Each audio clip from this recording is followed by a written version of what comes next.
अगर ईरान और इसराइल के बीच में युद्ध लंबा चलता है तो इसका असर सिर्फ मिडिल ईस्ट तक सीमित नहीं रहेगा। दुनिया भर में तेल महंगा होगा, महंगाई बढ़ेगी और कई देशों की अर्थव्यवस्था हिल सकती है।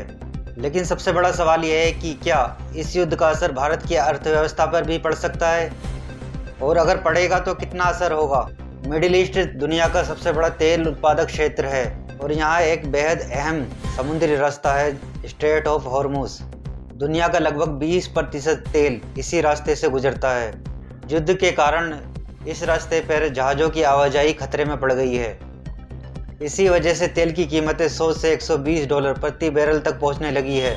इसका असर क्या होगा? पेट्रोल महंगा होगा, बिजली महंगी होगी और ट्रांसपोर्ट भी महंगा हो जाएगा। हर चीज़ की कीमत बढ़ना यानी पूरी दुनिया में महंगाई बढ़ सकती है। इस युद्ध का ग्लोबल व्यापार पर असर क्या होगा? ईरान इसराइल का युद्ध सिर्फ तेल तक सीमित नहीं है। खाड़ी क्षेत्र से एशिया और यूरोप के बीच में व्यापार रुक सकता है।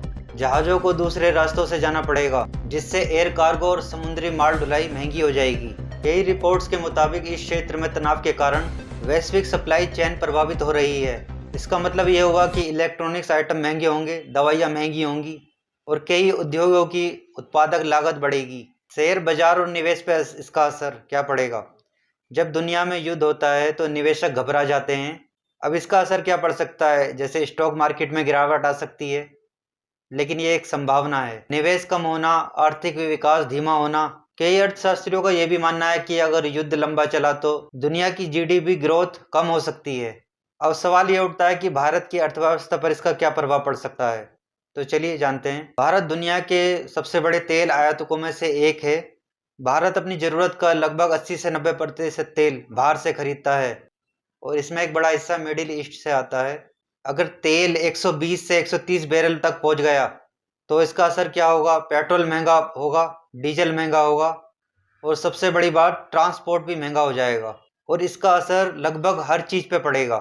इतिहास बताता है कि मिडिल ईस्ट में होने वाला हर युद्ध दुनिया की अर्थव्यवस्था को हिला देता है। लेकिन इस बार मामला और भी बड़ा है, क्योंकि ये सिर्फ दो देशों की लड़ाई नहीं है। ये लड़ाई दुनिया के तेल व्यापार और आर्थिक संकट से जुड़ी हुई है।